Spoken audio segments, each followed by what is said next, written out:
My first question is about global inflation.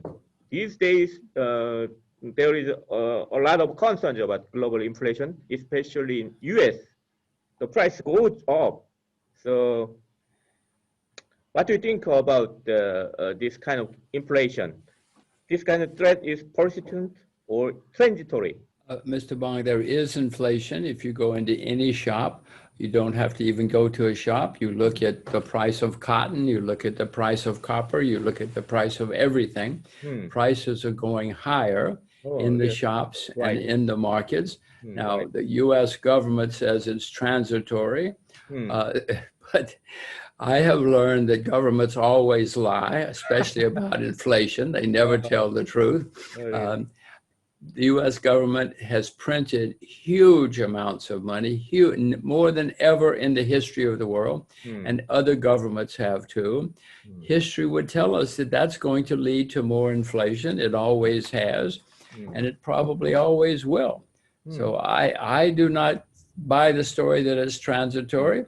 I have learned not to believe governments. I have learned not to believe the US government and other governments too. So be careful. Be very careful. What do you think the price level of inflation? I mean, nowadays the 4.2% CPI in US April data. Well, I'm not smart enough to know that. And first of all, I'm not smart enough. But second, I know that they're not going to tell us the truth. Whatever number they say, they make it up to make us feel better.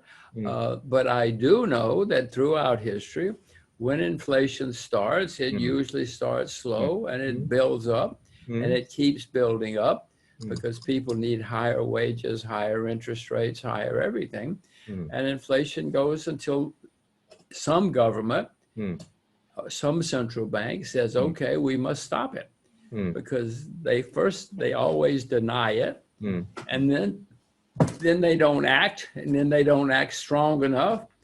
Finally, they act. But by then, inflation has gone on for several weeks, months. No, it will last for a while. For a while, a year or 2 years, 3 years maybe. I am not smart enough. You should watch Bong Wall Street. Mr. Bong in Korea has a show about Wall Street. You should watch his show. And he will tell you. I see.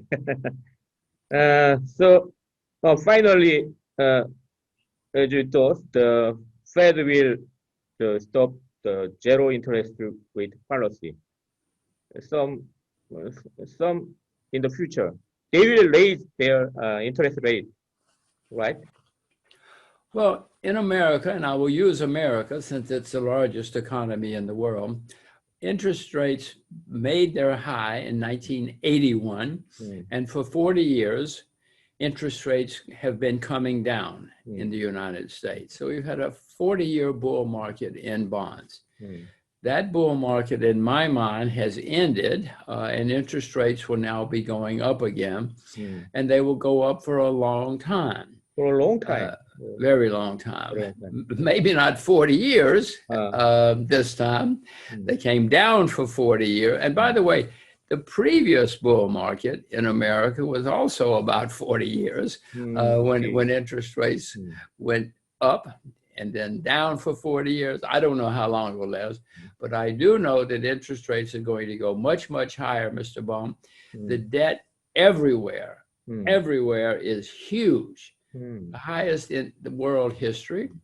Money printing is huge, the highest in world history. So interest rates have to go higher for a long time. It's not good, but it's going to happen. So we should fasten the safety belt.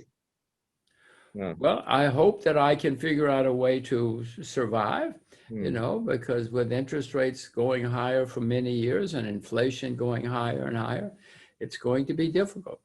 I see. How about the stock market? Do you think there is bubble in US stock market?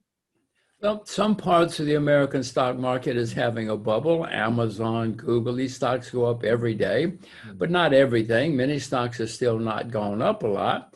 A bubble is developing, but it's not a full. When there's a bubble, everything goes up every day.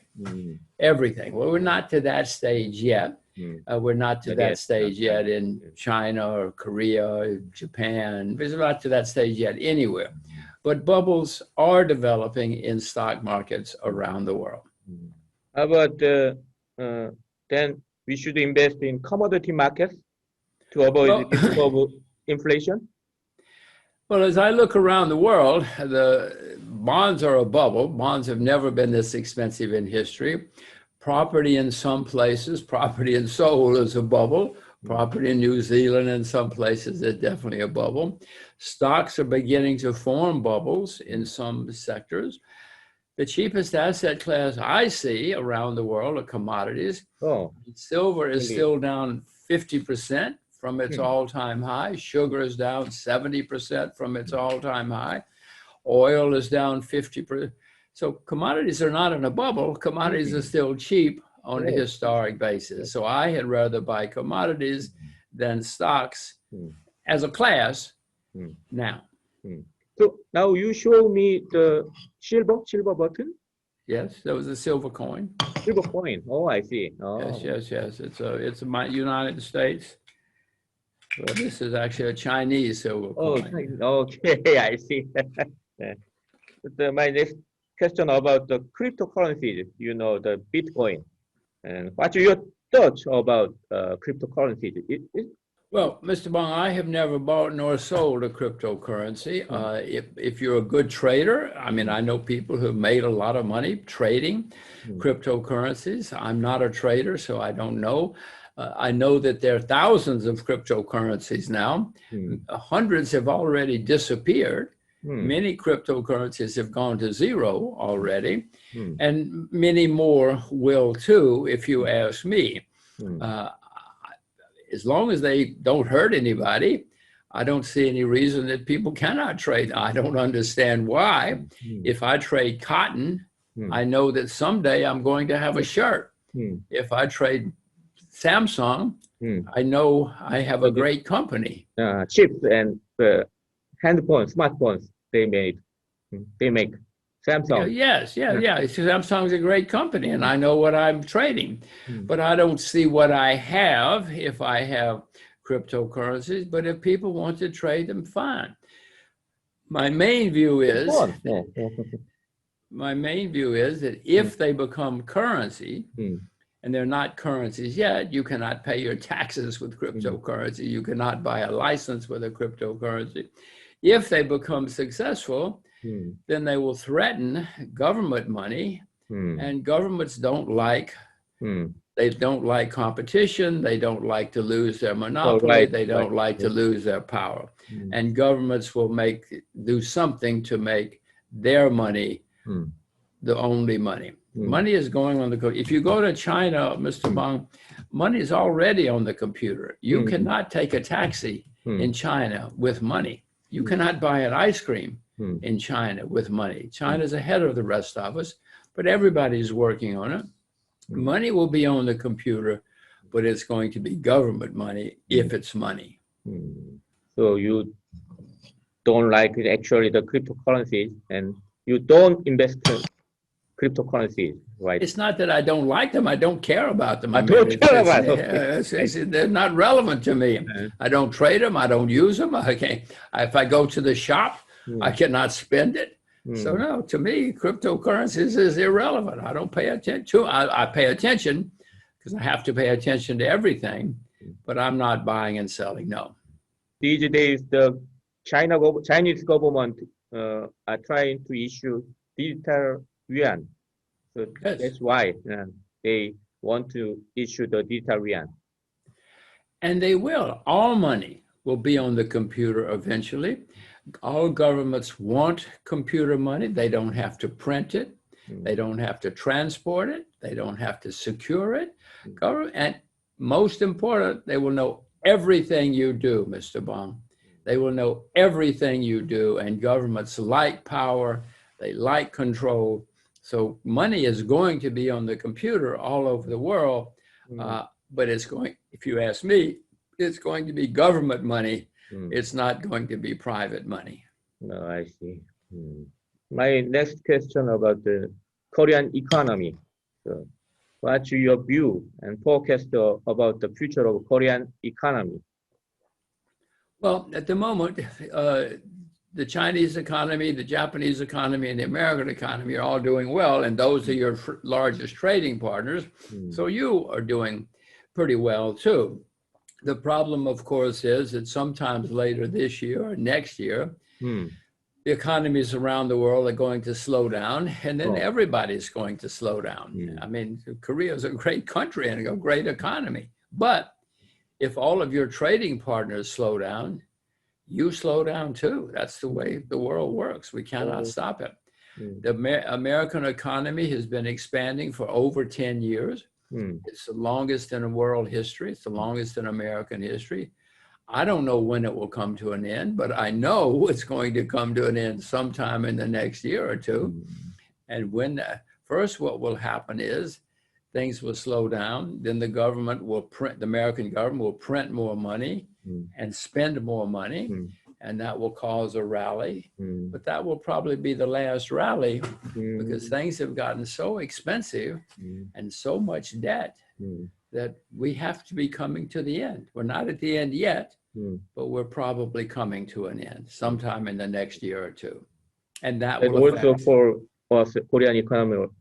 that will affect Korea. I mean, America's, I think, your second largest trading partner. You know, it will affect everybody because America's the largest economy in the world.